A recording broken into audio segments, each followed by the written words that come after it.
الحمدللہ والصلاة والسلام علی رسول اللہ۔ جو شخص سونے سے قبل سورۃ ملک سنے تو کیا اسے سورت پڑھنے والے کا اجر ملے گا؟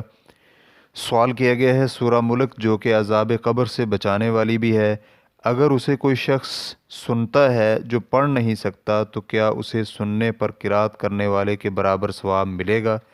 رہنمائی فرما دیں۔ الجواب بعون الوہاب۔ سورۃ الملک کی فضیلت میں جامع ترمذی حدیث نمبر 2891 میں ہے کہ نبی علیہ الصلاۃ والسلام فرماتے ہیں، قرآن مجید کی ایک سورت ہے جس کی 30 آیات ہیں، وہ آدمی کی اس وقت تک سفارش کرے گی یہاں تک کہ اس کی مغفرت ہو جائے، اور وہ ہے سورۃ تبارک الذی بیدہ الملک۔ اس حدیث کو البانی رحمہ اللہ نے صحیح سنن ترمذی میں حسن قرار دیا ہے۔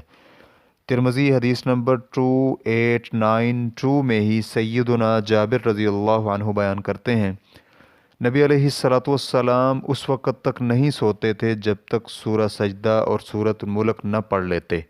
اس روایت کو بھی البانی رحمہ اللہ نے صحیح قرار دیا ہے۔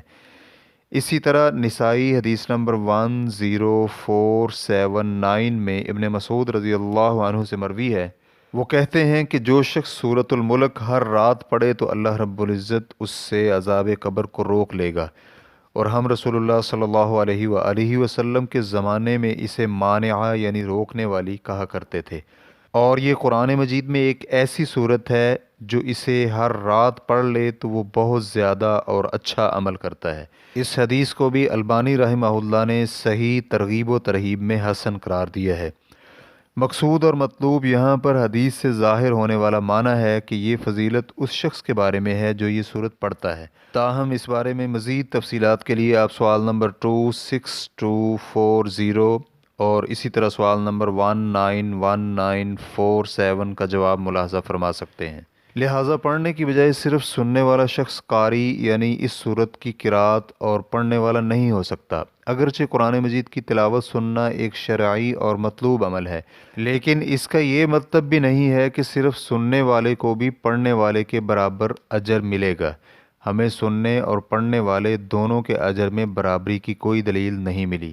اس بنا پر جو شخص ان احادیث میں وارد فضیلت پانا چاہتا ہے تو وہ سورت پڑھے، محض سننے پر اکتفا مت کرے، اور اگر وہ پڑھ نہیں سکتا تاہم قاری کی آواز کے ساتھ ساتھ یا پیچھے پیچھے پڑھ سکتا ہے، کیونکہ اب تو ملٹی میڈیا کے ذریعے ایسا ممکن ہے، اور ریکارڈ شدہ تلاوتیں بھی موجود ہیں جن میں آپ ایک ہی آیت کو بار بار بھی سن سکتے ہیں۔ تو اگر ایسا ممکن ہو تو یہ انشاءاللہ اچھا ہوگا، اور اس طرح سن کر پڑھنے والا بھی قاری اور پڑھنے والوں میں شامل ہو جائے گا، بلکہ امید ہے کہ اتنی مشقت اٹھانے پر اسے اضافی اجر بھی ملے گا۔